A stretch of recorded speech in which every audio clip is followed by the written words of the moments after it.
We're going to move to the section here, disliked and preferred acts for fasting. Imam al-Bahuti, he says it is disliked. He's going to name a number of things.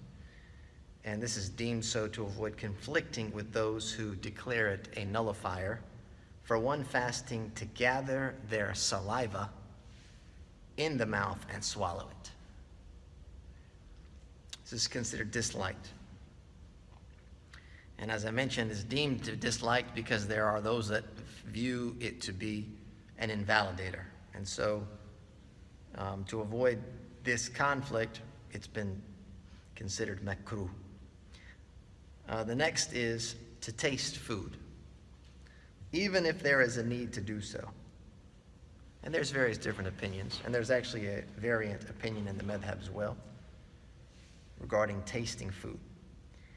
He says, or chewing strong gum. Ilk here is referring to a type of gum. It's a traditional mastic or gum that had no flavor. Not like today's gums on the market where they're filled with sugars and flavor agents, etc. That's something different which comes up later. But this is talking about like the old traditional gum. It's almost kind of waxy in nature. And there's various types of it. Here he refers to the strong gum, which results in an increased production of saliva. And it actually causes thirst. So this is considered makruh because of that production of saliva as well as the thirst that it produces. He says, if their flavor, the two previous things, that of the food or the gum, is found in the throat, the fast is broken because it has been swallowed. So if you can taste the flavor in the back of your throat, it means that it's gone that far and it's gone down.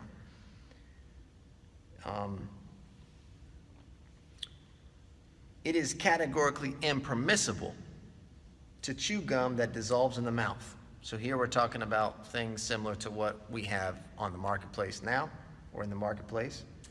Gum that dissolves in the mouth, the sugars, the flavor agents, etc., they dissolve, regardless if the resulting saliva is swallowed or not. It's impermissible.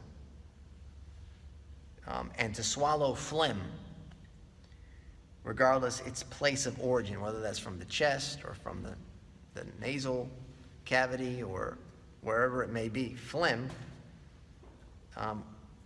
it will break the fast because the phlegm does not originate, or it does not originate in the mouth like saliva. So saliva, because it's occurring all the time in the mouth, it doesn't break the fast because it's very difficult to deal with. But phlegm, because it doesn't originate in the mouth, and typically it's a rare occasion throughout the day, even if a person is a little bit under the weather, it's easily removed. And so it must be removed. If it's swallowed again, like it's brought up and then swallowed, then it does break the fast. Similar is swallowing blood or vomit, even if minute in amount, which has soiled the mouth. So if something has been brought up, like obviously vomit, and there's some that's left in the mouth, that also has to be expelled and not swallowed, or blood of some type. He says kissing and flirting. Flirting here, I translated it, flirting, to mean touching and repeated looking glances. For whoever's desires are stirred by a fasting person, when they do such things, are disliked, because the Prophet ﷺ prohibited a young man from such things, but conceded them for an elder. So basically, like, this could potentially lead to you breaking your fast.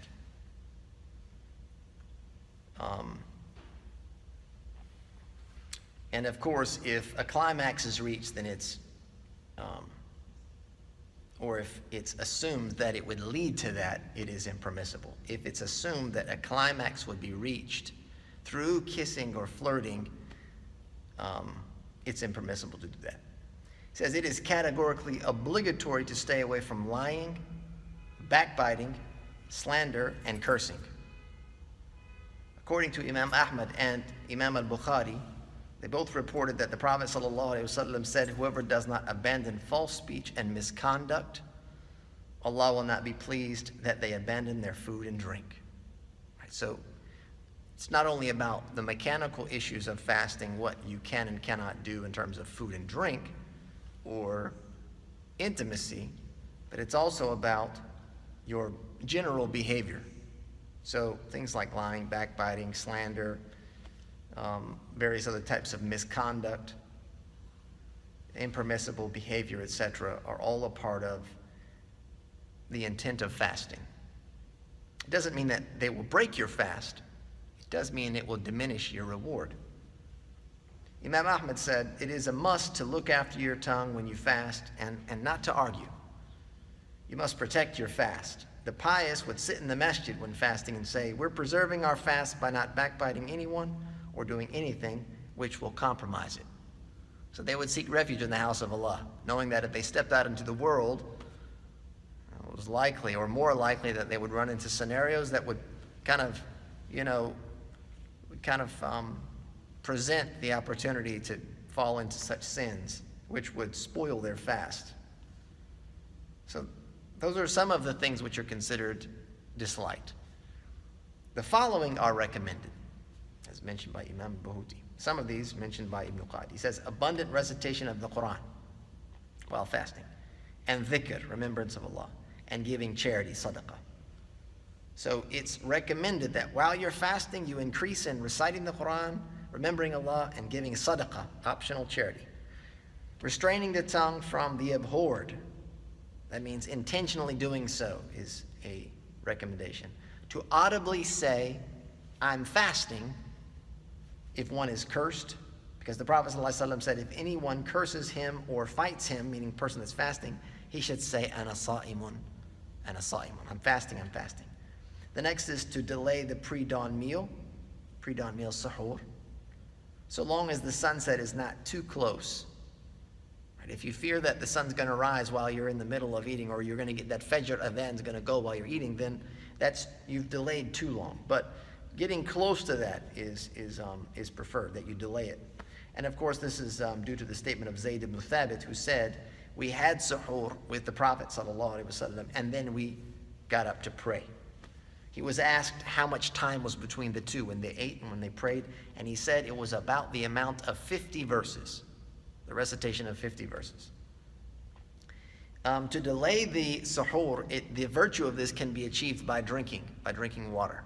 So if it's just waking up, 10 minutes before the adhan of fajr, and you have a sip of water or a glass of water, you will achieve the virtue. But eating will do so even more, actually having the meal. Eating and drinking before the fast begins is a way to kind of strengthen yourself for the fast. It's disliked to be intimate during this time when in doubt regarding the time for fajr. Right? If you're uncertain that the fajr time is coming, then you should push the pause button on that, right? Because being intimate with the spouse is not preparing you for fasting. It's not like eating and drinking is. It's not a way in which you can, charge the batteries. And because of that, delaying the suhoor is not disliked, because it does help a person to prepare for fasting. It's recommended to hasten to break the fast, meaning that once the adhan for Maghrib goes, then it's preferred that you go ahead and break your fast as opposed to letting it, continue fasting into the evening. The Prophet ﷺ said that people will be fine so long as they hasten to break their fast. It's found in Sahih Bukhari and Muslim. And this, of course, is so long as they are able to determine, based on an overwhelming assumption, that the sun has set. Like, you want to be hasty, but you don't want to rush to the point that actually break your fast before the time. Right? So you have to have an overwhelming assumption. And the overwhelming assumption that we have today are things like timetables, the alarm clocks that are set correctly for the local time for prayers, etc. Those types of things are what we would consider allowing us to have an overwhelming assumption. And when you break your fast, it should be with ripe dates. Ripe dates, they're considered rutubat. Right? They're still very moist dates. According to the hadith of Anas related by Abu Dawood and Tirmidhi, the Prophet ﷺ, it was said the Prophet used to break his fast with ripe dates. If unavailable, with dry dates. Dry dates are called tamar. The moist dates are called rutab. And typically what we get here is like they're right at the verge of becoming tamar, where they're not really moist anymore. They've kind of dried a bit. And in the absence of that, with water. The Prophet ﷺ would sip some water. And that's what Imam al-Bahuti says, and if unavailable, with dry dates or water in their absence. And to say at that time, O Allah, for you I have fasted, broken my fast with your provision, glory and praise belongs to you, O Allah, accept it from me, for you are the all-hearing, all-knowing. Allahumma laka sumt, wa ala rizqika aftart, subhanaka wa bihamdik, Allahumma taqabbal minni, innaka anta as-sami'ul alim. That's the dua that should be said when you break your fast. And there may be other supplications that you're more familiar with or that are out there that are also permissible to use during that time. It is, of course, encouraged to break your fast and to mention some type of supplication similar to this, if not this very one.